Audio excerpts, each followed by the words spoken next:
6 হ্যাঁ 6 থাকতে প্রপোজাল আসতো।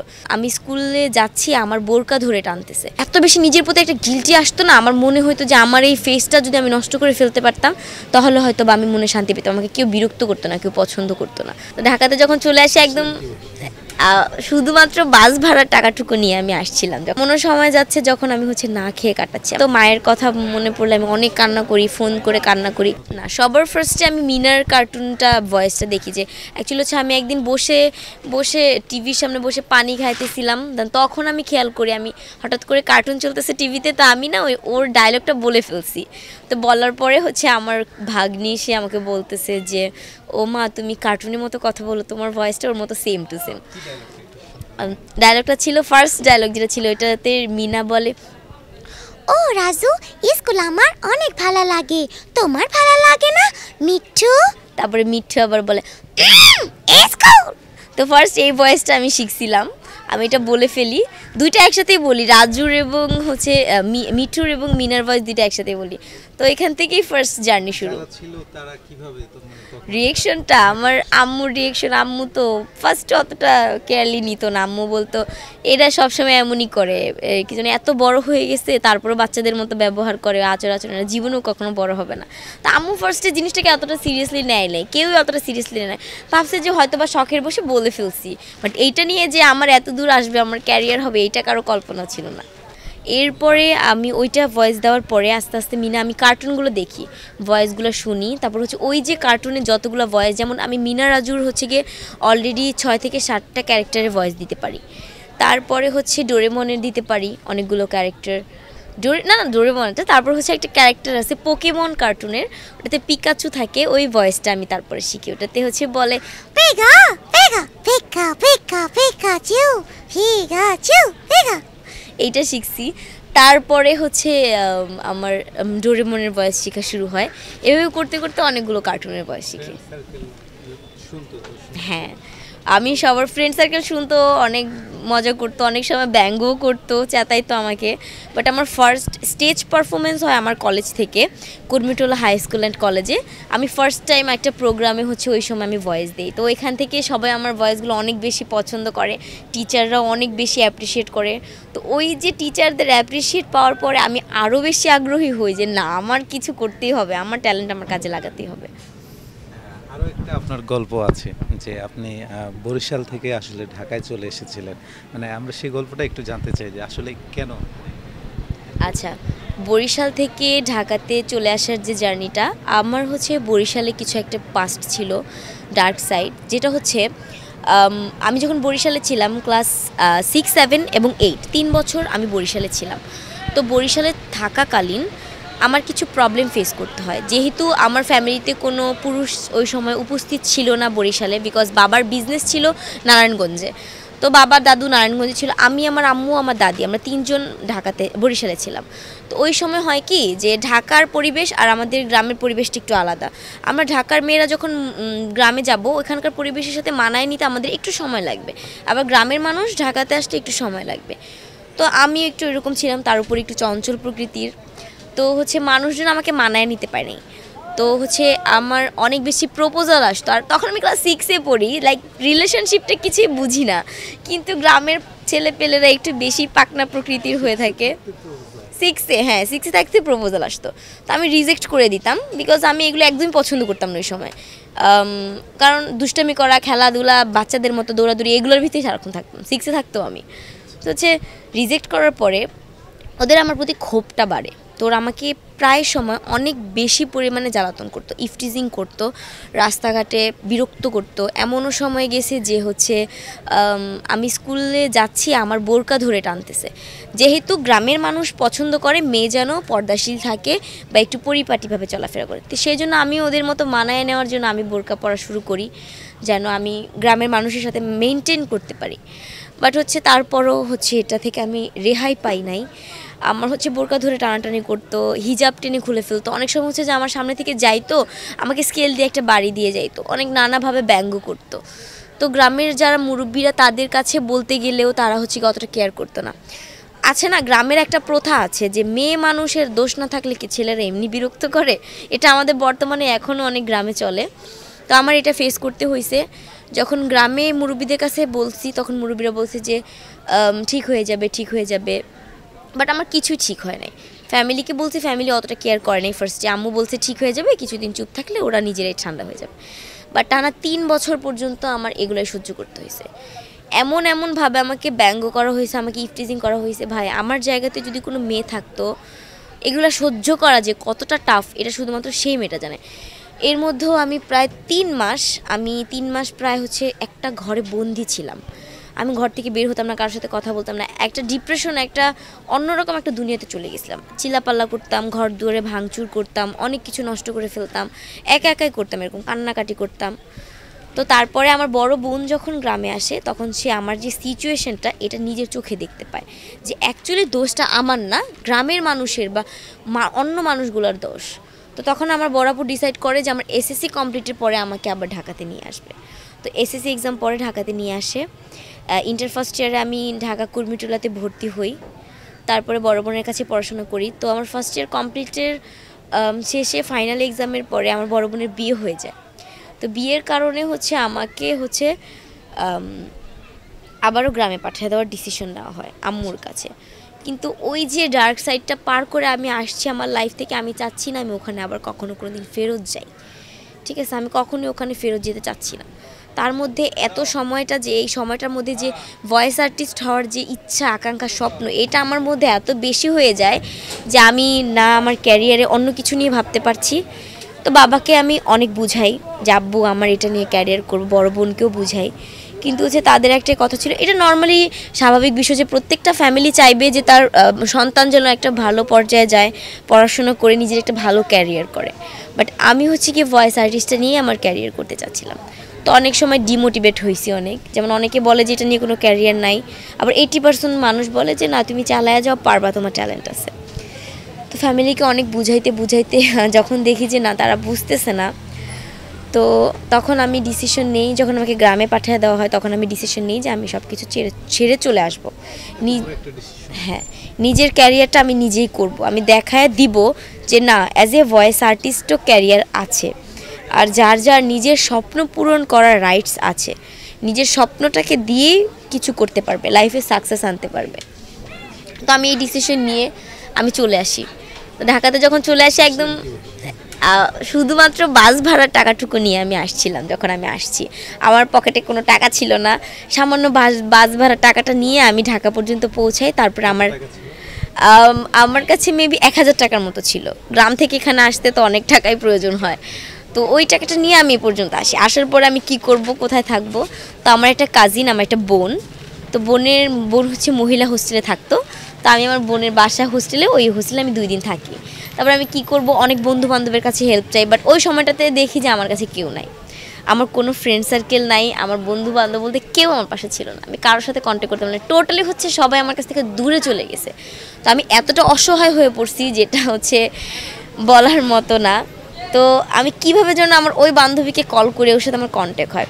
লিটারেলি মজার বিষয় হচ্ছে যে আমি এবং আমার বান্ধবী, আমরা দুজন হচ্ছে শত্রু। যেমন হচ্ছে যে কলেজে যদি একজন আরেকজনের সাথে দেখা হতো, মুখ ভেঙচি দিয়ে চলে যাইতাম। ও আমাকে দেখতে পারতো না, আমি ওকে দেখতে পারতাম না। কিন্তু লাস্টলি হচ্ছে ওই পার্সনটাই আমাকে হেল্প করে। ও হচ্ছে, ওর কানের দুল ছিল, রিং ছিল 2টা, ওই কানের দুলটা বিক্রি করে আমাকে 8000 টাকা দেয়। ওই মুহূর্তে ওর কাছে কোনো টাকা ছিল না, তো ওই রিংটা বিক্রি করে আমাকে টাকা দেয়, বলে যে তুমি এটা রাখো, তোমার যখন হবে তুমি তখন আমাকে ফিরাইয়ে দিও। তো ওই 8000 টাকা নিয়ে আমার জার্নি শুরু। একটা বাসা নেই, একা থাকা শুরু করি। তারপরে জব করা শুরু করি ইভেন্ট প্রোগ্রামের। অনেক কষ্ট সহ্য করতে হয়েছে। আমি ওইরকম একটা ফ্যামিলি থেকে বিলম্ব করি, ওই ফ্যামিলিকে ছেড়ে, যেখানে আমার মা কখনো আমাকে পানি ঢেলে খাইতে দেয় নাই। সেখানে হচ্ছে রোদ্রে দাঁড়ায় সারাক্ষণ কাজ করা, কষ্ট করা, যেটাকে ইনকাম করতেছি তা থেকে আমার থাকার ভাড়া দিতে পারতেছি না, খাবো কি? দেন হচ্ছে এমনও সময় যাচ্ছে যখন আমি হচ্ছে না খেয়ে কাটাচ্ছি। আমার এত প্রচণ্ড কষ্ট হচ্ছে যে আমি আমার আম্মুকে কল করে কান্না করতেছি লিটারেলি, যে আম্মু আমার প্রচুর কষ্ট হচ্ছে, আমি খাই নাই সারাদিনে কিছু। আমার আম্মু কান্না করতেছে আমাকে শুনে, আমার কথা শুনে। আম্মু বলতেছে কি করবা, তুমি তো ক্যারিয়ার করতে কিছু, তোমার তো কিছু করার নেই, এখন তোমাকে এগুলা সহ্য করতে হবে। সহ্য করো, দেখো আল্লাহ তাআলা যদি পাশে থাকেন, তোমার উপর যদি দয়া করেন, তাহলে হয়তো বা এর থেকে অনেক ভালো সময় তোমার আসবে, এর ফল তুমি পাবে। স্ট্রাগলটা খুব কঠিন ছিল। হ্যাঁ, অনেক কঠিন ছিল। সে কিসের চাকরি? আমি হচ্ছে ইভেন্ট প্রোগ্রামের চাকরি করতাম, যেটা হচ্ছে যে বিভিন্ন প্রোডাক্টগুলো হয় কি যে আমাদের বাজারে বা বিভিন্ন শোরুমে, বিভিন্ন আউটলেট, স্বপ্নের মতো যেগুলো আউটলেট, ওইসব আউটলেটে আমাদেরকে সেল করতে হতো বাজারে। হ্যাঁ, পড়তো তো, কারণ মা ছাড়া তো ওইরকমভাবে সাপোর্ট কেউ কখনো করে নাই। মায়ের কথা অনেক মনে পড়তো, আমি এখনও পর্যন্ত মায়ের কথা মনে পড়লে আমি অনেক কান্না করি, ফোন করে কান্না করি। আমার আম্মু আমার কাছে অনেক অনেক বেশি পছন্দের একটা মানুষ। আমার ভাইয়া মারা যাওয়ার পরে আমার মা আমাকে অনেক বেশি ভালোবাসা দিয়েছেন, অনেক কেয়ার করছেন, সবার কাছ থেকে আড়াল করে রাখছেন। তো এখন অনেক মিস করি। এমন সময় গেছে যে আমি রাস্তা দিয়ে হাঁটতেছি, আমার কেন যেন মনে হচ্ছে আম্মুর কথা মনে পড়ে, আমি ভাবতেছি যে আচ্ছা আমি তো একা, আমি কোথায় আছি, কি করতেছি কেউ জানে না, আমার পাশে তো কেউ নাই, আমার বন্ধু বান্ধব কেউ জানে না আমি কোথায় আছি। আজকে যদি আমার কিছু হয়ে যায়, আমার ফ্যামিলি তো কখনো জানতেও পারবে না যে তার মেয়েটা আর নাই বা তার কোনো একটা ক্ষতি হয়েছে, কেউ জানতে পারবে না। তো আমি কেমন লাইফ লিড করতেছি, অনেক সময় এরকম মনে হয়েছে যে আমি চলে যাই, আমার ক্যারিয়ার করতে হবে না, আমি চলে যাই, আমি অধৈর্য হয়ে গেছি।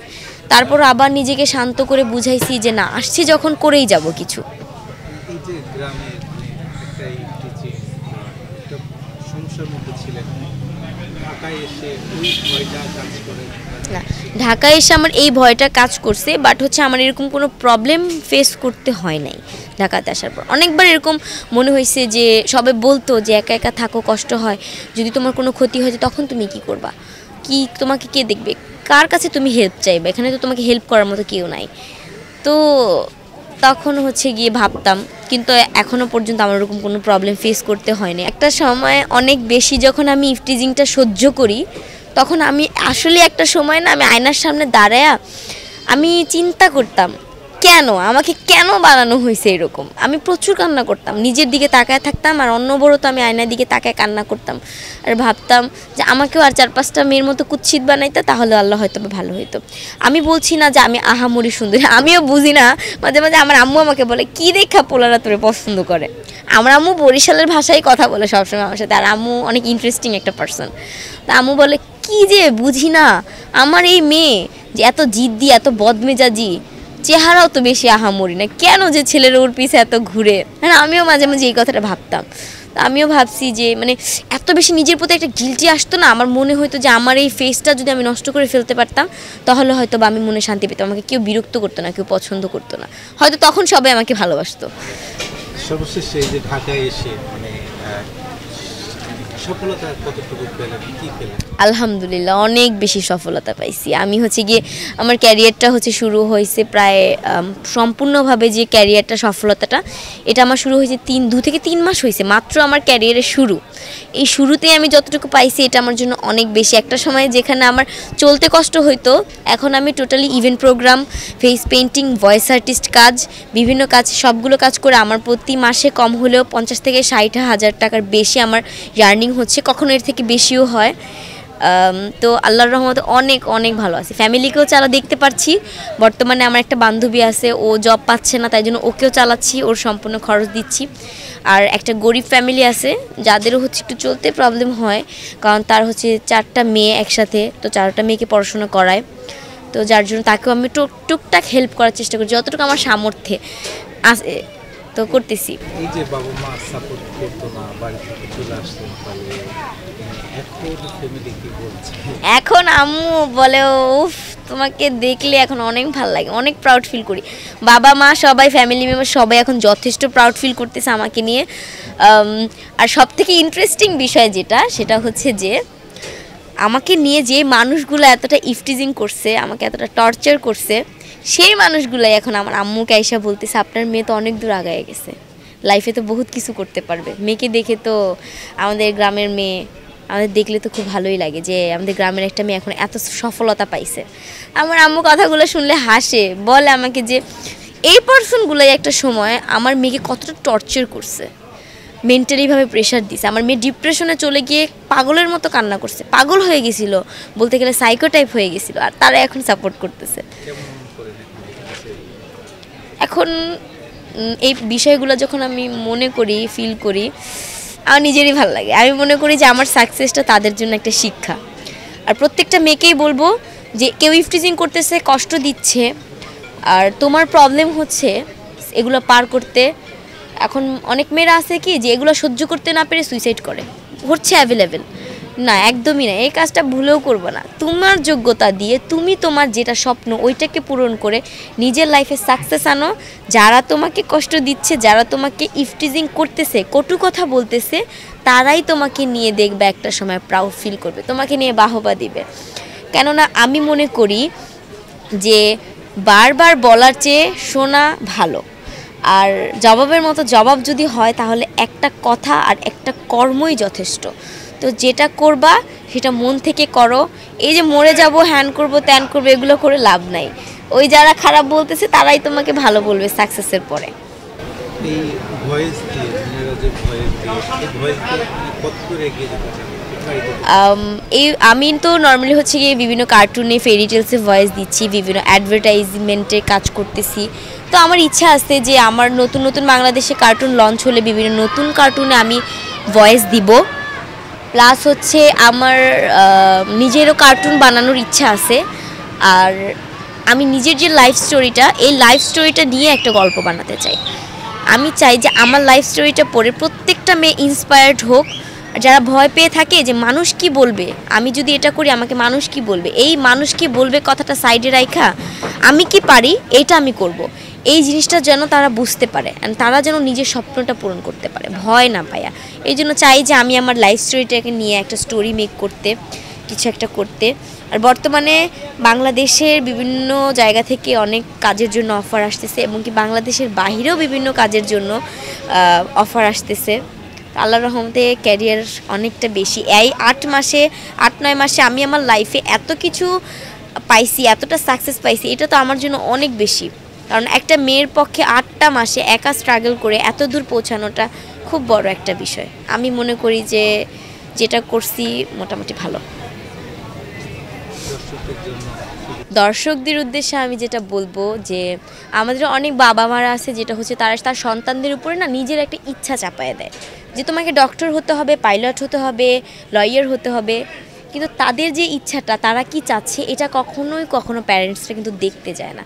আর অনেক সময় হয় কি যে ফ্যামিলি মেম্বাররা না বুঝে চাপায় দেয়, তারাও ডিপ্রেশনে পড়ে যায়। আরেকটা কথা, আমার মনে হয় যে আপনাদের নিজের সন্তানের যে ইচ্ছাটা ওইটাকে আগে প্রায়োরিটি দেওয়া উচিত, তারপরে ডাক্তার হোক, পুলিশ হোক, যা ইচ্ছা তাই হোক। আর তার থেকে বড় কথা আমাকে নিয়ে যেটা আমি দর্শকদেরকে বলবো, অনেকে আমাকে অনেক কথা বলে, কেউ আমাকে নেগেটিভলি বলে, কেউ আমাকে পজিটিভলি নেয়। যে অনেকে নেগেটিভলি কি নেয় যে ফ্যামিলিকে ছেড়ে চলে আসছো, ফ্যামিলিকে সম্মান করতে পারো নাই। আসলে আমি আমার ফ্যামিলিকে সম্মান করি বিদায় আমি আমার লাইফে একটা সাকসেস নিয়ে আসছি। আর আমার ফ্যামিলি এখন বর্তমানে আমাকে নিয়ে অনেক বেশি প্রাউড ফিল করতেছে, বাবা মা সবাই আমাকে যথেষ্ট ভালোবাসতেছে।